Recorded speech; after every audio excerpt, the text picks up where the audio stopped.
Hello friends, welcome to flourish learning. शिक्षणाने माणूस समृद्ध होतो. चला तर मग आज आपण इयत्ता 10वी गणित भाग 1 मधील पाठ 4 अर्थनियोजन शिकूयात, समजून घेऊयात आणि समृद्ध होऊयात. आज आपण या पाठातील सराव संच 4.1 सोडून पाहणार आहोत. त्यातील प्रश्न पहिला, पावन मेडिकल्स औषधांचा पुरवठा करतात.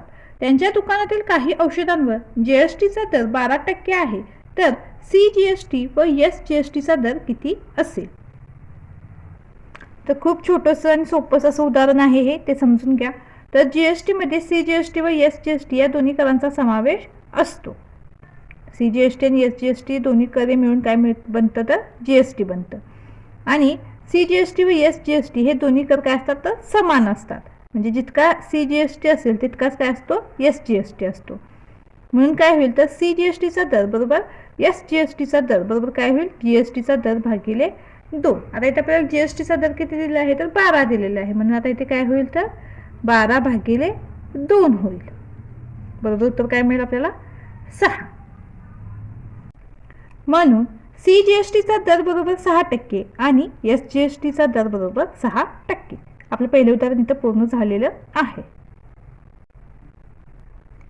यानंतर दुसरं उदाहरण आहे, एका वस्तूवरील सीजीएसटीचा दर 9% असेल तर एसजीएसटीचा दर किती, तसेच जीएसटीचा दर किती? आता आपण इथं पाहिलं की सीजीएसटी आणि एसजीएसटी हे नेहमी समान असतात.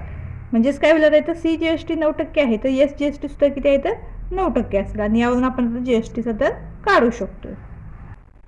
तर आपल्याला तर सीजीएसटीचा दर किती दिलेला आहे, तर 9%. म्हणून काय होईल, एसजीएसटीचा दर सुद्धा काय होईल, 9%. आता जीएसटीचा दर काढूया, तर काय होईल, सीजीएसटीचा दर अधिक एसजीएसटीचा दर या दोन्हींची काय होईल, बेरीज होईल. म्हणजेच काय होईल, 9 अधिक 9 होईल. बरोबर काय होईल, 18. तुम्ही इथं टक्केचं चिन्ह दिलं तरी चालेल. म्हणजेच आपल्याला उत्तर काय मिळालं, 18%. जीएसटीचा दर किती होईल, 18%. म्हणून एसजीएसटीचा दर बरोबर 9% व जीएसटीचा दर बरोबर 18%. यानंतर तिसरं उदाहरण आहे, मेसर्स रिअल पेंटने प्रत्येकी 2800 रुपये करपात्र किमतीचे लस्टर पेंटचे 2 डबे विकले. जीएसटीचा दर 28% असल्यास कर बीजकात सीजीएसटी व एसजीएसटी किती रुपये आकारला असेल? तर इथे पहा, एका डब्याची विक्री किंमत किती आहे, तर 2800 रुपये आहे. व 2 डब्याची एकूण विक्री किंमत काय होईल, तर 2 गुणिले 2800 रुपये होईल. हा गुणाकार जर आपण केला तर 28 दुनी 56 आणि पुढे 2 शून्य आहेत तशा, म्हणजेच 5600 रुपये. तर करपात्र किंमत 5600 रुपये. जीएसटीचा दर किती आहे, तर 28%. म्हणून सीजीएसटीचा दर बरोबर एसजीएसटीचा दर बरोबर जीएसटी भागिले 2 होईल. आता जीएसटी किती आपला इथं 28 आहे, तर आपण त्या समोरच लिहून घेऊया. तर 28 भागिले 2 होईल. बरोबर आपल्याला उत्तर काय मिळेल, तर 14%. म्हणजेच सीजीएसटीचा दर 14% आणि एसजीएसटीचा दर सुद्धा काय आहे, 14% आहे. आता आपल्याला जो सीजीएसटीचा आणि एसजीएसटीचा जो दर मिळाला तो टक्केमध्ये मिळालेला आहे. तो आता आपण काय करूयात, रुपयामध्ये काढूयात. म्हणून सीजीएसटीचा दर बरोबर इथे काय होईल आता, तर एकूण विक्री किंमत किती आहे, तर 5600 आहे. म्हणून 5600 गुणिले 14%, म्हणजेच काय होईल, 14/100. 14%ला आपण कसं लिहितो, तर 14/100 लिहितो. बरोबर इथे काय होईल पहा, याच्या समोरच लिहिते. या शून्याला शून्य निघून जातील आणि 56 गुणिले 14 हा गुणाकार होईल. हा गुणाकार येतो आपल्याला. तर 14 संग 84, 4 आपण लिहिले, 8 इकडे ह्याच्या होतील, 14×5 70 आणि 8 78. म्हणजेच किती मिळालं आपल्याला, 784. पाढे पाठ असेल तसा तोंडी आपण इथे गुणाकार करू शकतोय. तुमचाच वेळ तिथे वाचेल. म्हणून काय करा, शक्यतो 30पर्यंत पाढे तुम्ही पाठच करून ठेवा. आता इथे काय होईल, तर 56 गुणिले 14 हा गुणाकार आपल्याला 784 मिळाला. म्हणजे 784 रुपये. तर सीजीएसटीचा दर आणि एसजीएसटीचा दर समान असतो. म्हणून सीजीएसटी बरोबर एसजीएसटी बरोबर काय होईल, 784 रुपये. म्हणून कर बीजकात सीजीएसटी व एसजीएसटी प्रत्येकी 784 रुपये आकारली असेल. यानंतर पुढील चौथं उदाहरण आहे, एका रिस्टवॉच बेल्टची करपात्र किंमत 586 रुपये आहे. जीएसटीचा दर 18% आहे, तर ग्राहकाला तो बेल्ट किती रुपयास मिळेल? तर बेल्टची करपात्र किंमत 586 रुपये आहे. यावर जीएसटीचा दर किती आहे तर 18% आहे. म्हणून आपण 18% दराने जीएसटी काढू. म्हणून जीएसटी बरोबर काय होईल तर 586 गुणिले 18% म्हणजेच काय 18/100. आता इथे काय करूयात आपण तर 586 गुणिले 18 हा गुणाकार करून घेऊयात. हा गुणाकार आपल्याला किती मिळतो तर 10,548 मिळतो. आणि छेद 100 आपण आहे तसंच ठेवूयात किंवा भागिले 100 आहे तसे ठेवूयात. आता इथे काय होईल छेदामध्ये 100 आहे म्हणजे आपण काय करूयात अंशामध्ये छेदामध्ये जितके शून्य आहे तितके अंक सोडून दशांश चिन्ह देऊयात. बरोबर. तर इथे काय होईल तर 105 दशांश चिन्ह 48. तर जीएसटी आपल्याला काय मिळेल तर 105.48 रुपये. ग्राहकाला द्यावी लागणारी रक्कम बरोबर करपात्र किंमत अधिक जीएसटी. आता करपात्र किंमत किती आहे 586 अधिक जीएसटी किती 105.48. यांची आपण जर बेरीज केली तर बेरीज किती मिळते आपल्याला तर 691.48. म्हणून ग्राहकाला तो बेल्ट 691.48 रुपयांना मिळेल.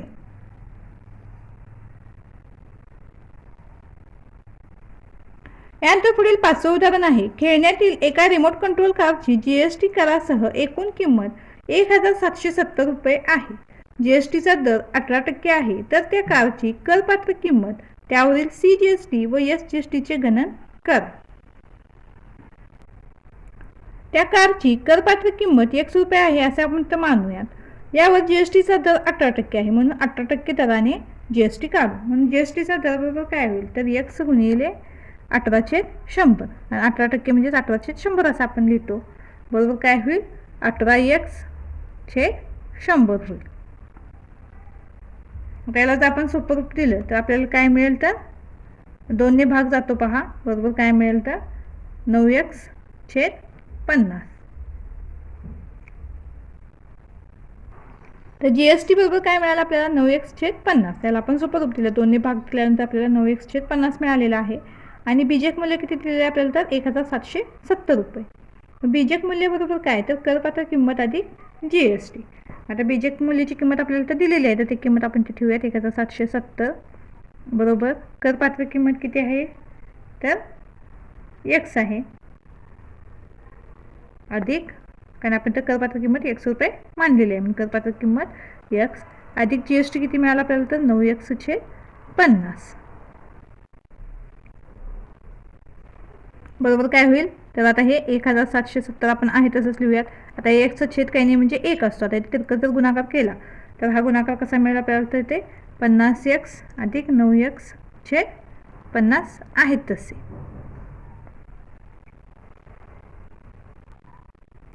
बरोबर आता ते काय होईल तर हे 1,770 आहे तसंच लिहूयात.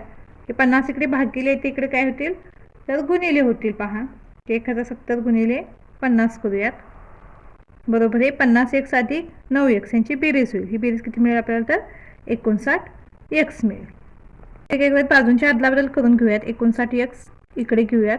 बरोबर आता यांचा गुणाकार करून बरोबर चिन्हाच्या पलीकडे लिहूयात आपण तर 1770 गुणिले 50. 1,770 गुणिले 50 हा गुणाकार आपल्याला किती मिळतो तर 88,500 मिळतो पहा. म्हणून x बरोबर आता इथे काय होईल तर 88,500 भागिले 59 होईल. म्हणून x बरोबर काय मिळेल आपल्याला तिथे 59ने याला भाग दिला तर 59 एक्के 59 होईल आणि पुन्हा काय होईल 88 मधून 59 वजा केले तर 29 मिळतात आणि पुन्हा हा 5 म्हणजे 295 आणि 59ला जर 5ने आपण गुणलं तर 59 गुणिले 5 295 मिळेल. म्हणजे ते भाग कितीचा बसेल आपला तर 1,500चा बसेल. म्हणून x बरोबर 1,500. म्हणून कारची करपात्र किंमत 1,500 रुपये आहे. आता या किमतीवर सीजीएसटी व एसजीएसटी प्रत्येकी 9% दराने आकारलेला आहे. आता 9% कसं आलं तर आपल्याला जीएसटी 18% दिलेला आहे. मग सीजीएसटी बरोबर एसजीएसटी बरोबर काय करतो आपण जीएसटी भागिले 2. मग 18 भागिले 2 आपल्याला काय मिळेल तर 9 मिळेल. म्हणून सीजीएसटी व एसजीएसटी किती आहे तर 9% आहे. म्हणून CGST बरोबर SGST बरोबर किती काय होईल आता, तर 1500 गुणिले 9% म्हणजेच 900.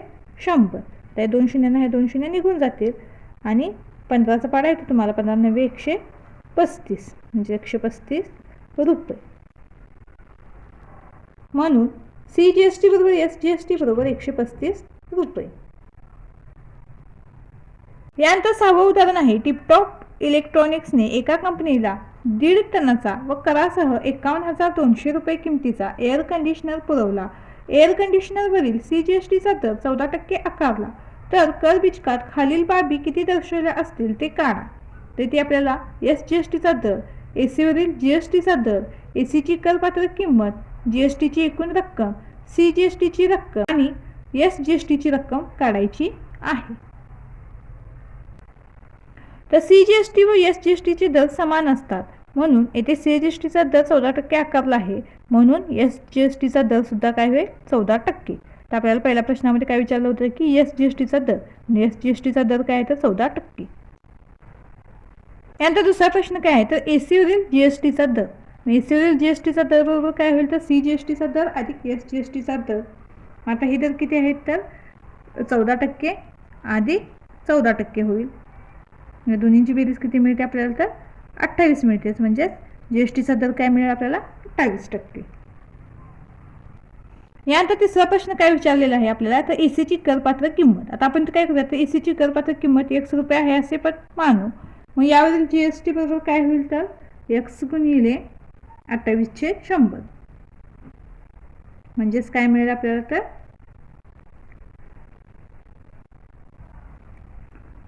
28x/100 आणि याला जर आपण सोपं रूप दिलं तर 4ने आपल्या या दोन्हींना भाग जातो पहा, तर ते काय होईल 7x/25 मिळेल. तर इथे पहा SGSTचा दर आपल्याला 14% मिळालेला आहे. AC वरील GSTचा दर किती आहे तर 28% आहे आणि ACची करपात्र किंमत आपण ती X रुपये मानून त्यावरील GST काढली तर ती किती मिळाली आपल्याला 7x/25 मिळालेली आहे. काय होईल तर करपात्र किंमत अधिक GST बरोबर बीजक मूल्य, मग X अधिक 7x/25 बरोबर 51,200. आता X छेद काही नाही म्हणजे 1 आहे. आता इथे यांचं काय होईल तर तिरकस गुणाकार होईल, म्हणजे आपल्याला तर काय मिळेल तर 25x अधिक 7x/25 बरोबर 51,200. आता इथे काय होईल तर हे 25x अधिक 7x यांची बेरीज करूयात. ही बेरीज आपल्याला किती मिळते तर 32x मिळते बरोबर. हे 51,200 आहे तसंच लिहूयात. आता 25 हे जे भागिले याला आहे ते इकडे जाऊन काय होईल याला गुणिले होईल, म्हणून X बरोबर काय होईल आता इथे हे 51,200 गुणिले 25 आहे तसं. आता हे 32 आहे याला गुणिले आहे, ते बरोबर चिन्हाच्या पलीकडे जाऊन काय होईल तर भागिले होईल. 51,200 गुणिले 25 भागिले 32. लक्षात आलं काय केलं, 25x अधिक 7x यांची बेरीज केली. ही बेरीज किती मिळाली आपल्याला 32x मिळाली. हे 25 इकडे भागिले ते बरोबर चिन्हाच्या पलीकडे जाऊन गुणिले झाले. पुन्हा हे 32 या Xला गुणिले ते बरोबर चिन्हाच्या पलीकडे जाऊन भागिले होईल, म्हणून X बरोबर आपल्याला काय मिळेल आता इथे तर 32ने आपण 51,200ला जर भाग दिला तर तो भाग 1,600चा बसतो पहा. 1,600 गुणिले 25 हा गुणाकार केला तर X बरोबर आपल्याला काय मिळेल तर 40,000 मिळेल. म्हणून ACची करपात्र किंमत बरोबर 40,000 रुपये.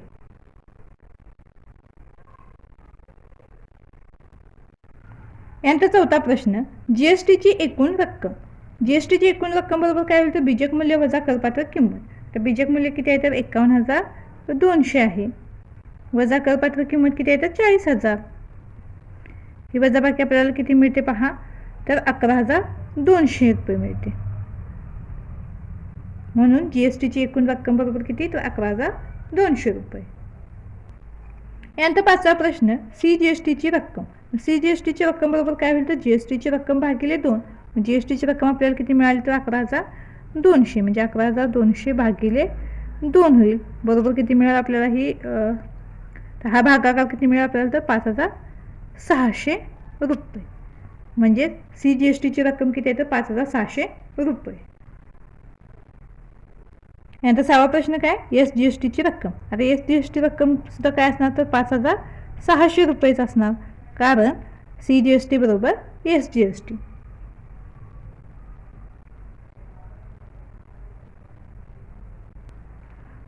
यानंतर 7वं उदाहरण, प्रसादने महाराष्ट्र इलेक्ट्रॉनिक्स गुड्समधून 40,000 रुपये छापील किमतीचे वॉशिंग मशीन विकत घेतले. त्यावर दुकानदाराने 5% सूट दिली. GSTचा दर 28% आहे. तर प्रसादला ते वॉशिंग मशीन किती रुपयांस मिळाले?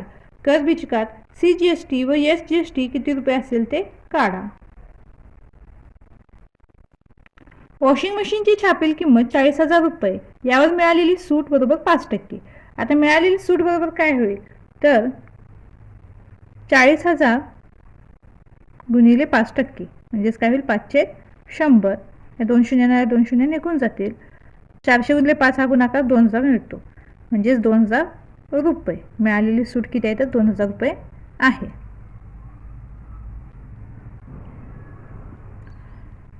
छापील किमतीतून सूट वजा करून करपात्र किंमत काढू. म्हणून करपात्र किंमत बरोबर आता इथे काय होईल तर 40,000 वजा काय होईल हे 2000. तर ही वजाबाकी आपल्याला किती मिळते तर 38,000 रुपये मिळते. म्हणजेच करपात्र किंमत किती आपली तर 38,000 रुपये आहे. करपात्र किमतीवर GST 28% आकारला आहे. म्हणून एकूण GST बरोबर काय होईल तर 38,000 गुणिले 28% म्हणजेच 28/100 होईल. या 2 शून्य 2 शून्य निघून जातील, बरोबर 380 गुणिले 28 हा गुणाकार होईल. हा गुणाकार आपल्याला किती मिळतो पहा तर 10,640 मिळतो, म्हणजेच 10,640 रुपये. तर GST किती मिळाला आपल्याला तर 10,640 रुपये.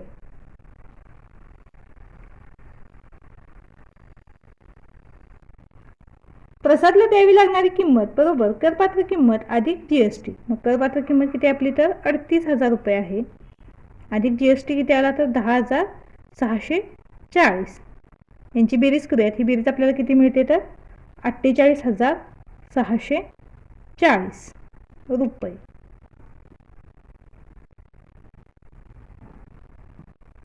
म्हणून प्रसादला वॉशिंग मशीन 48,640 रुपयांस मिळाले. तर आपल्याला तर CGST आणि SGST काढायचं आहे. मग CGST बरोबर आपण काय केलं तर GST भागिले 2. तर GST किती आपला तर 10,640 भागिले 2. हा भागाकार किती मिळतो आपल्याला तर 5,320 मिळतो, म्हणजेच 5,320 रुपये. मग SGST सुद्धा किती आहे तर 5,320 रुपये आहे, कारण CGST बरोबर SGST. तर इथे आपला सरसंच 4.1 पूर्ण झालेला आहे. व्हिडिओ आवडल्यास चॅनलला लाईक शेअर सबस्क्राईब नक्की करा आणि हो कमेंटसुद्धा नक्की करा. धन्यवाद.